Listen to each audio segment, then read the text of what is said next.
So my name is Matthias Knab. Why I am here on the panel, 20 years ago I started a newsletter on alternative assets, alternative investment strategies, which we're still doing. And I get often asked to compile panels, to moderate, ask the questions. So let's look at who do we actually have on the panel today. Please quickly introduce yourself and also tell us, why are you on the panel? What's your link to decarbonization, investing in clean energy? Alex. Brilliant, I'll start. Thanks very much, Matthias. It's great to be here, great to be in front of all of you. So my name is Alex Child. I'm the head of research at Carbon Cap Management. And at Carbon Cap Management, we are investing in compliance carbon markets around the world with a view to essentially providing investors exposure to these markets through two main strategies. One is kind of a core long approach, which is tactically allocating across various compliance markets. And the other is an alpha strategies, which is generating non-directional shorter-term returns across the compliance carbon markets. Jeremy? Thanks, Matthias. Appreciate being here today. So I'm the managing partner for Kidbrooke Funds. We're an emerging manager based in New York that is investing in voluntary carbon credits, both in projects as well as in spot markets, as well as certain compliance types of allocations. And we take a risk-managed approach, we take a hedging approach, and it's a pleasure to be here today. Thank you. Fanglu Wang from CITIC Capital based in Hong Kong.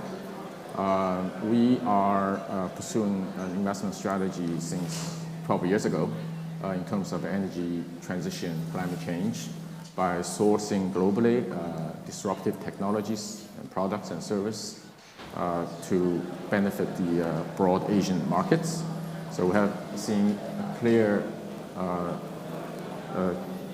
growth in terms of demand and commercialization in the broad Asian markets. And actually, more importantly, I think the path of commercialization of such technology and products are taking a new turn.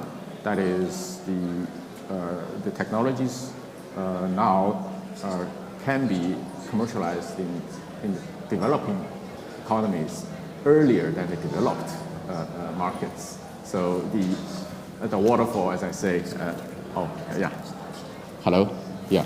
So the new trend we have discovered in the climate change-related technologies in terms of commercialization is that now they tend to happen faster in the emerging markets than the developed markets because of the stronger fundamental demands, population density, the growth rates, and probably stronger political will to make things happen there. So that is sort of a trend that we have discovered, and we are very happy to be part of it. Thanks.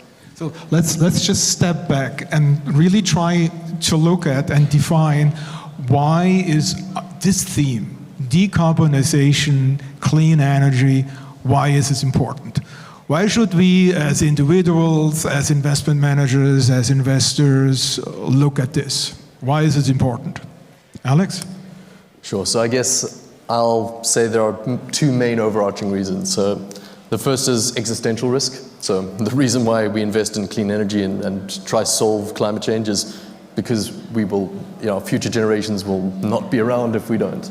And the second, I think, is opportunity, because with governments shifting the incentive structures towards the decarbonization transition, there's a huge amount of money to be made by investing in clean energy.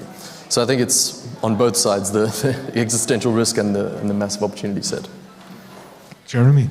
Yeah, I would kind of reiterate what Alex said here. If you look at the statistics on greenhouse gas emissions, and you don't have to be an adherent or a devotee of global warming. The science of whether or not that's a thing or not is not something I wish to debate up on the stage here. Suffice it to say that in 1990, industry that consists of combustion engine types of products released roughly 20 gigatons of carbon, and last year that number was 36.8 tons of carbon. That's a significant change. At the same time, we've seen quite a bit of climate change. And from our perspective, those two things are likely to be correlated. And again, we have that view, but with what Alex said, we also take the view that this is an emerging asset class now. So carbon credits, whether they are on the compliance side or whether they are on the voluntary side, are assets that, whether for reputation reasons or for regulatory reasons, have become valuable, tradable, transparent, and that's a market that we would like to participate in because we do not foresee, at least in the intermediate time frame, a diminution of greenhouse gases that will lead to a decrease in value in the certificates that represent carbon emissions. Fanglu, also from your perspective, why is the theme important? Yeah, I think the need to cut carbon emissions is very easy to understand. Then actually the hard question is how to bridge between what we have now and what we want to have in the future. So I think the process has been going on for some time, started by the impacting capital, then the government support, and I think most importantly, I think the private capital is getting into this. So I think more and more players are joining this whole process, and that is, I think, what I feel very gratifying, and we are fortunate to be one of the very earliest movers in Asia. So we heard here two key, not yet definition, but two key concepts, two key approaches. When it comes to decarbonization, we're speaking here about the compliance market and then the voluntary market, right? So Alex, tell us, which market are you playing in, and how do you, as an investment manager engaging in carbon credit, how do you create returns? Sure, great question. So we are focused entirely on the compliance market side at the moment. And the way we do that is essentially by diversifying by as much as possible. So we're invested in 5 carbon markets around the world right now. The EU ETS, the UK ETS, New Zealand ETS, California cap and trade, and then the REGI market, which is a East Coast US power carbon market. And the main thing that we find that the benefits that this offers investors is that it's an asset class, as Jeremy was saying, that's emerging, that has very low correlation to traditional asset classes. So it's a very key part of a kind of diversified portfolio. But what we've also found in the compliance markets is that they each have their own unique supply and demand drivers. So getting a sense of what is a demand driver in California and what are the policy risks in California is very different to what is a demand driver in the EU and what is a policy risk in the EU. So getting a very good research-driven approach into investing in these markets is an essential part of how we actually generate alpha in these markets. Because obviously there's the tailwind of carbon prices need to rise in order for us to stimulate enough emissions reductions to actually reach Paris Agreement targets. But these will not rise in straight lines. As energy crises like we've seen in Europe come around, the price will vary as policy actions come around. But they will also not necessarily rise at the same level because obviously there's different levels of ambition across different regions. Just to stay there, right? So you're trading 5 different compliance carbon markets, right? Each of those markets are defined equivalent trading systems, right? So you treat, for each one, you need to have your own setup, trading.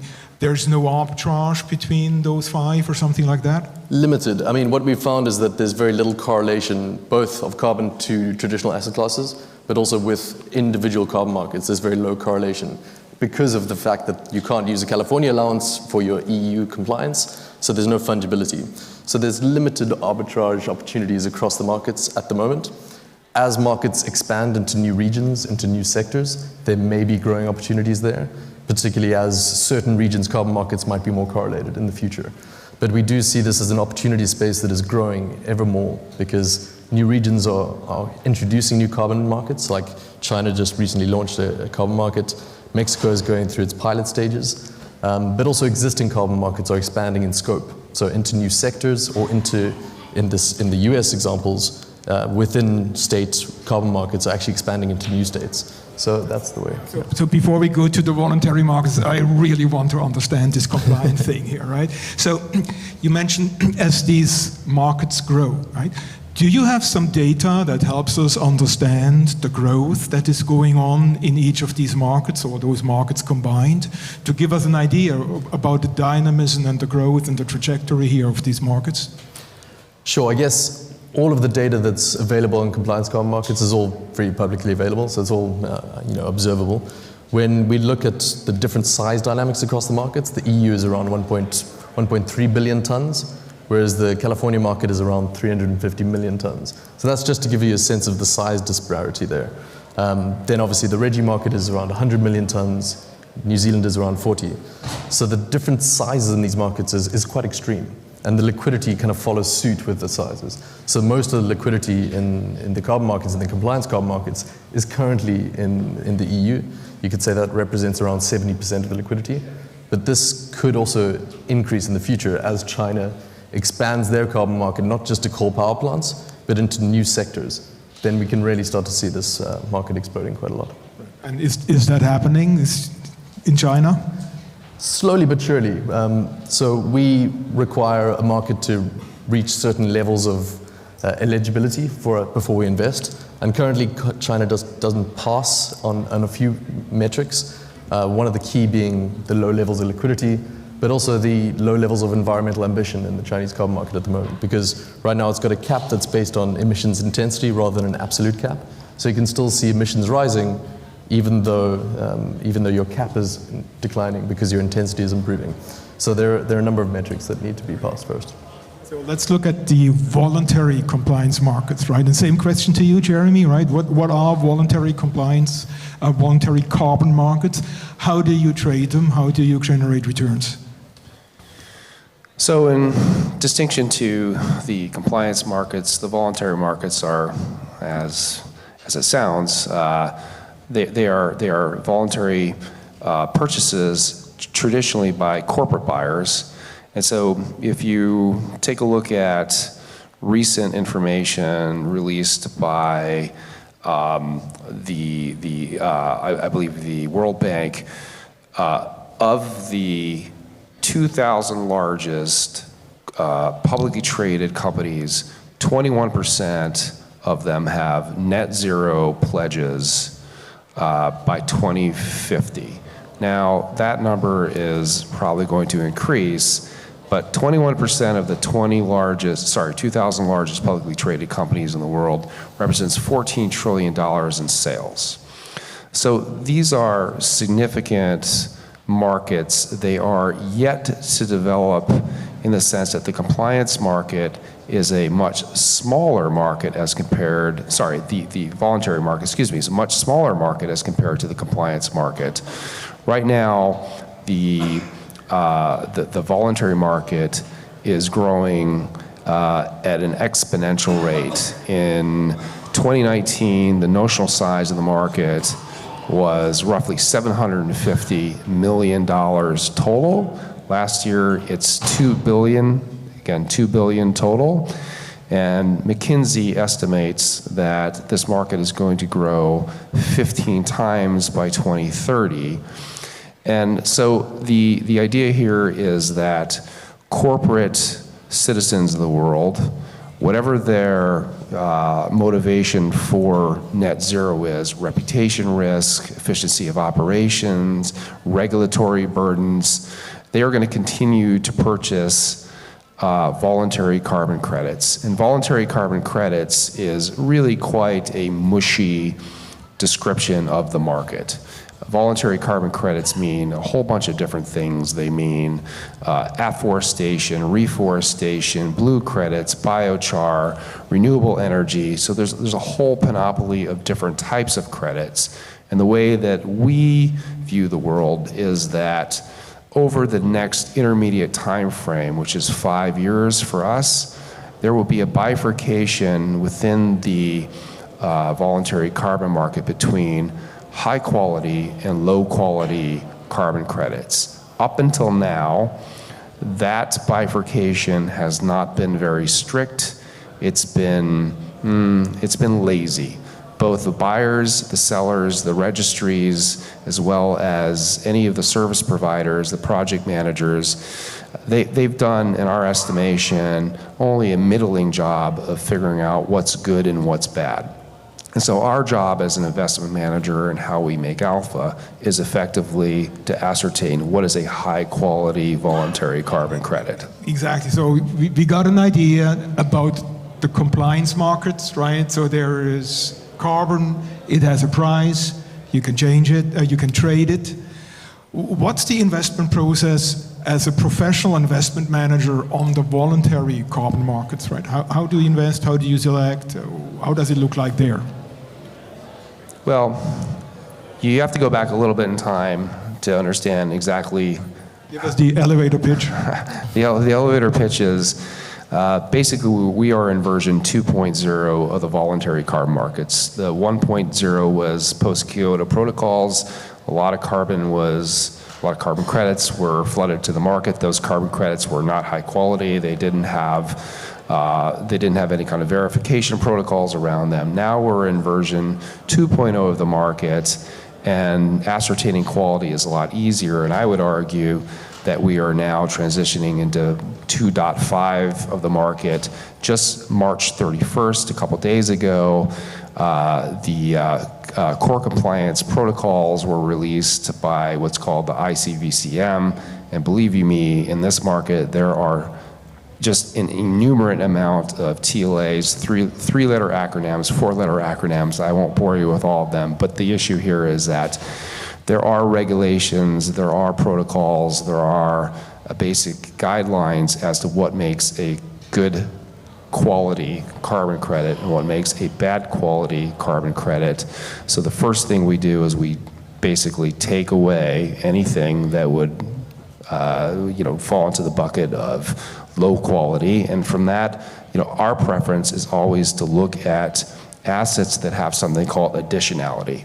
So just give me 1 second. Additionality means that what you're purchasing is an asset, it is a carbon credit that adds something, right? Very obviously. So the contrapositive, or the other side of the coin, is that if you just take a piece of land and you put some borders around it and you say this piece of jungle in Papua New Guinea or wherever is, we're not going to cut it down and therefore we've created some carbon credits, we have a very low level of confidence that that's a high quality carbon credit. What we look for are things that add sequestration, that take carbon out of the environment. So whether that's direct air capture, whether that's blue carbon, whether that's biochar, or whether that's a piece of land with afforestation, reforestation, or rehabilitation, where you're actually increasing sequestration, those are the types of assets that we look for. And then, of course, we're financial guys. We look at price. We look at risk. The interesting thing about voluntary carbon markets is that there's a problem of theta. Theta is time decay.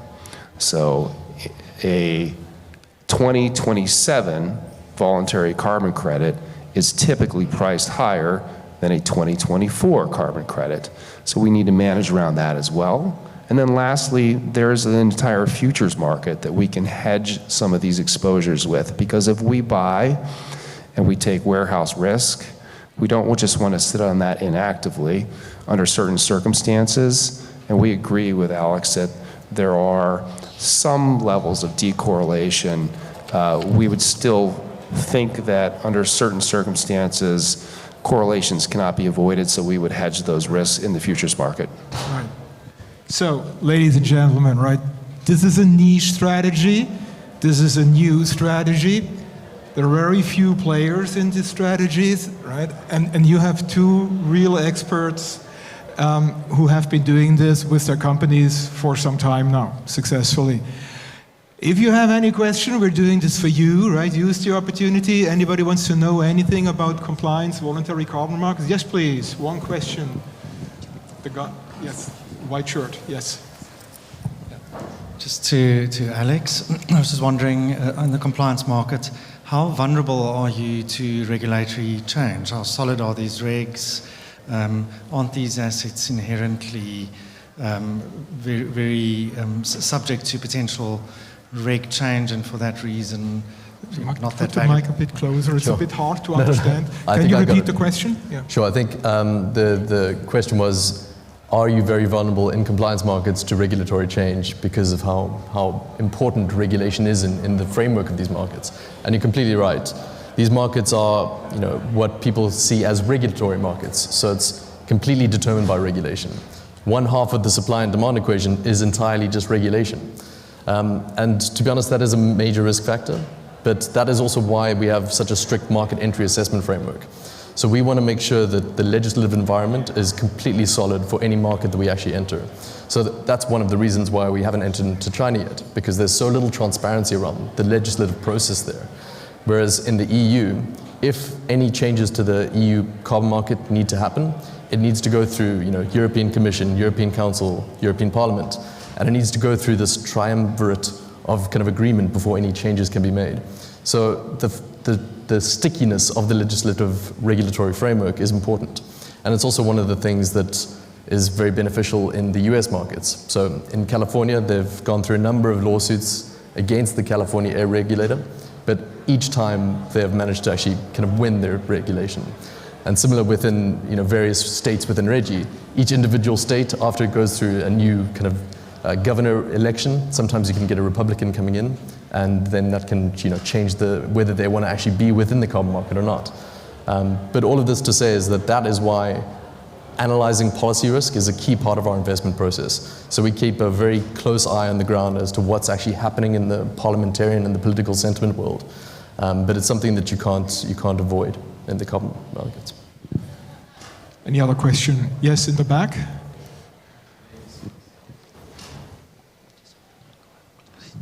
Thank you. I'd like to ask Fanglu about some of his success stories. You've been going for how long? And tell me about some of the things that you've scaled and how, please. Yeah, thank you. So as a professional manager of private capital, we have to deliver two things. One, of course, is our investment theme, doing good things for the world, but then the other, let's not forget, deliver returns to our investors. So therefore, I think the key takeaway from our experience has been, I think there are two factors here. Number one is the versatility of the technologies and products across different markets. Therefore, they can be applied broadly across different countries, different markets, which are developing at an uneven pace. So therefore, we can find applications for them in some markets while the other markets are catching up. So that's a very important one. The second one, I think, is cost effectiveness. So in the end, if we want a product or technology to be successful, then cost will factor in at some point. So the IP has to be strong enough to create enough value to be independent of government support. So we do not, in our deal analysis, we do not underwrite any government subsidies. We always treat it as an upside. So these are, I think, the two very important factors for our success over the past 12 years. As an example, we invested in technology, a very unique technology coming from New Zealand in terms of waste to energy, which is very interesting approach by developing certain types of bacteria to capture the unburned carbon content from a wide array of industrial waste gas, from the steel furnace, or from the refineries, or from the municipal waste incinerators. So they can treat different types of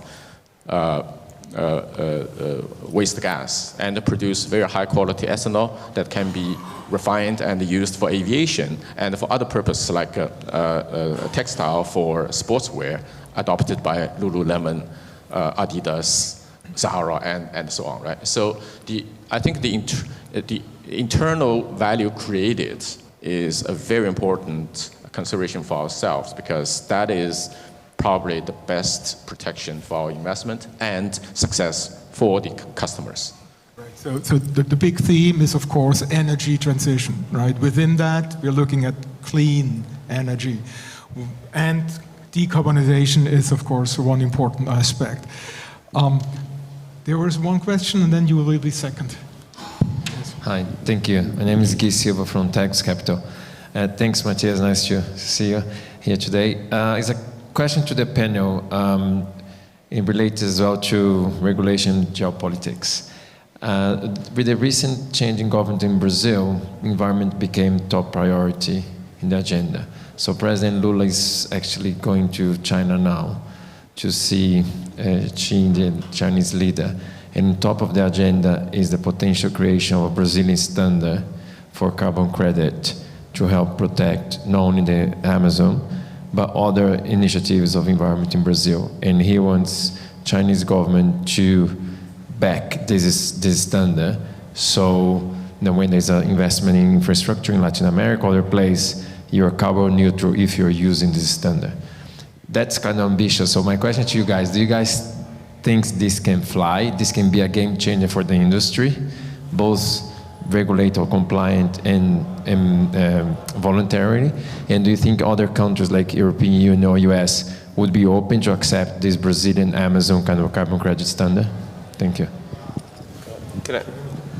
So I think it's a very interesting question. I think I would describe that as kind of a question on the fungibility of carbon credits under the current regulatory regimes. And one of the things that kind of the carbon credit, both compliance as well as voluntary markets are kind of waiting on, if you will, is what's next in respect of Article 6, 6.2 of the Paris Accords, of you know what's going to happen in the next COP, and so this, there are principles already in place to create fungibility between national and international types of trading of credits. I think the difficulty in respect of nature-based credits comes more from the actual projects, the individual projects themselves.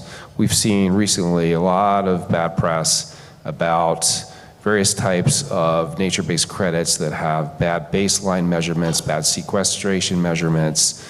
Assuming those items are vitiated, in our opinion, the fungibility of carbon credits for net neutrality of corporates should be something that's promoted both at a national and international level. So I'm hopeful that what you're describing takes place. We got 2 minutes left. There was a question over there, please. Microphone. Front row.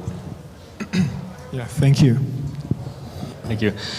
I had a question about the voluntary carbon market. It's not clear what the competitive advantage is for corporations with net zero goals.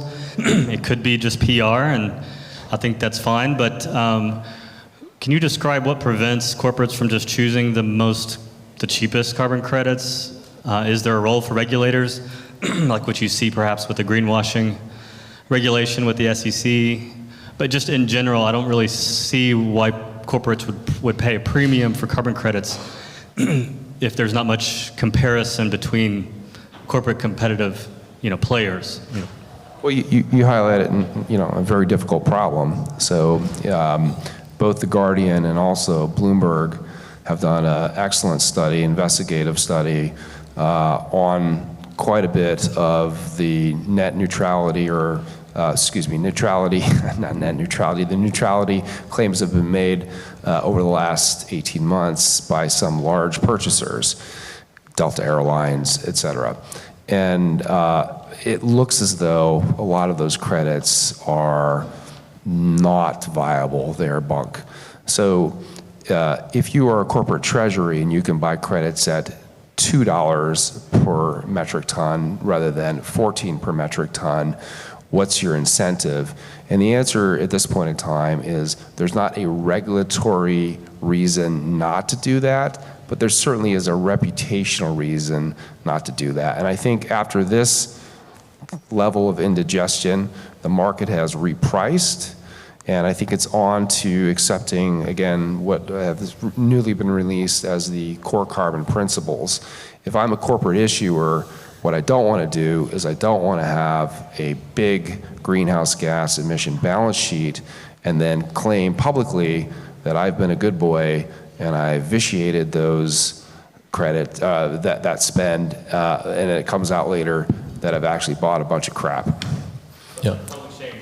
Public shaming is a big part of it. Just to add to that, I think the role for regulation in the voluntary markets is also an expanding future prospect. Like if you look at the EU's removals protocol, they're actually developing protocols to potentially include high quality removals into the EU ETS in future years. Right. So I think when that happens, then you get increasing regulation on the voluntary side, on the verification of these things, so that these kind of bad projects don't kind of scupper everything. I would say just give it a little bit of time, because Alex and I have some level of agreement on this, but the likelihood of the voluntary and compliance markets converging at the corporate level is quite likely. Whether that's a 30% probability, 50%, that's difficult to really game out, but for sure, that is a possibility. We got the 0 here. What do we do, Rachel? One more? Okay. Is there a mechanism that you can articulate to us how we can short voluntary carbon credits that we don't like? Give me a call. Well, yes, I mean, I think the comedian George Carlin once said, you know, I took $1, I put it in the change machine and nothing changed, right? So you can short carbon credits through futures. There's a futures market, and there's a futures market that references the voluntary side. So, you know, unfortunately, that market is consistently in contango, so you have to deal with a certain amount of carry costs. But yes, you can short voluntary carbon credits. All right, so I'm closing the panel. I want to thank you all for the questions. You were a fantastic audience. I know we should, this is so important, we should have a whole conference just on this, of course, right? So I hope we will be back next year, right? So please help me thank our wonderful panelists. Thank you all. Thank you. Thank you.